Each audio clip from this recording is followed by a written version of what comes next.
నాన్నగారి హయాంలో వాళ్ళు చెప్పడం 1,00,000 కోట్లను అవన్నీ పక్కన పెడితే అట్లీస్ట్ రూల్ ప్రూవ్ అయింది. దాదాపు ఒక 14,000 18,000 కోట్లు ప్రూవ్ అయింది. ఎంత డబ్బు కావాలి వీళ్ళకి? నోటి దాకా వచ్చి ప్రధానమంత్రి గారు చెప్దాం అనుకున్నా. నాకు చాలా చిన్నతనంగా ఉంటుంది. ఈ దేశ ప్రధానమంత్రి గారికి జగన్ గురించి తెలియదా? తెలుసు. కానీ ఫెడరల్ స్ట్రక్చర్లో ప్రజా ఆమోదంతో ఎన్నికైన ప్రభుత్వాన్ని గౌరవించి తీరాలి కేంద్ర ప్రభుత్వం కూడా. అందుకే నాకు చెప్పడానికి ఇబ్బంది వేసి నాకు అనిపించింది. అలాగే నాకు అనిపించింది నా సినిమాలు ఆపేసినప్పుడు,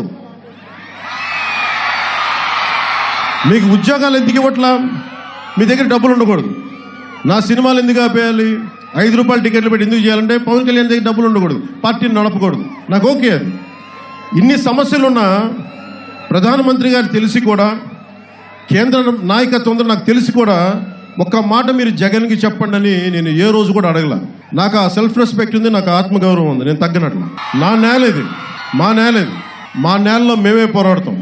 దేహి అని ఎవరిని అడగం. తెలంగాణ నుంచి మొన్న మంగళగిరి నా సభలో ఉన్నాయని చెప్పి వస్తా ఉంటే దాడులు ఆపేశారు. 2,000 మంది పోలీసులను పెట్టారు. నేను వారిని ఒకటే అడిగాను, ఏ బేసిస్లో మీరు ఆపుతారు? అరే నేను బాపట్లో పుట్టినోడు, గుంటూరు జిల్లాలో పుట్టినోడు. నేను నా నేలకి నేను వెళ్తుంటే మీరెవరే ఆపడానికని అడిగాను. ఎందుకు మాట్లాడుతున్నానంటే, మనం ప్రజాస్వామ్యాన్ని మనం గుర్తించకపోతే, ప్రజాస్వామ్యం తాలూకు బలాన్ని మనం గుర్తించకపోతే మనం బలహీనులుగానే ఉండిపోతాం. మీరు పింగళ వెంకయ్య గారిని గుర్తుపెట్టుకోండి. ఆకలితో అలమటించి చనిపోయాడు. ఈ నేల పొట్టి శ్రీరాములు త్యాగ ఫలితం. ఇది మనం గుర్తుపెట్టుకుంటే మనం ఎంత కష్టపడాలి, ఎంతమంది త్యాగదనులు మన కోసం వదిలేస్తే ప్రాణాలు. మనకి ఈ రోజున స్వేచ్ఛ అనుభవిస్తున్నాం. నీ స్వేచ్ఛ కోసం ఎంత రక్తం పారిందో తెలుసుకో. అది నీ శరీర క్షేత్రంలో ధైర్యం చల్లలేకపోతే, అది నీ గుండెల్లో ఆత్మగౌరవం పండించలేకపోతే, ఇంకా నువ్వు బానిసగానే ఉండడానికి నిర్ణయించుకుంటే ఎంత ద్రోహిగా మారావు పవిత్ర రక్తానికి అని చెప్పి శేషేంద్ర గారు చెప్పిన మాటలు మనం గుర్తు చేసుకోవాలి. అంటే మనం ఇంకా బానిసగానే ఉంటాం. అధికారంలో ఉన్నవాడు అని మన బాస్ లాగా, ప్రజలే ప్రభువులు, మీరే బలవంతులు. ఇక్కడ ప్రజాస్వామ్యంలో మీరే బలవంతులు. మీ హక్కు ఇది.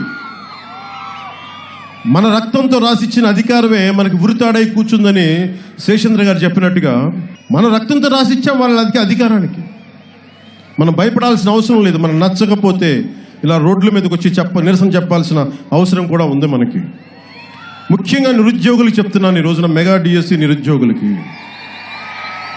నేను మీ పక్షాన నిలబడతాను. మేము 2024లో వచ్చేది సంకీర్ణ ప్రభుత్వమే.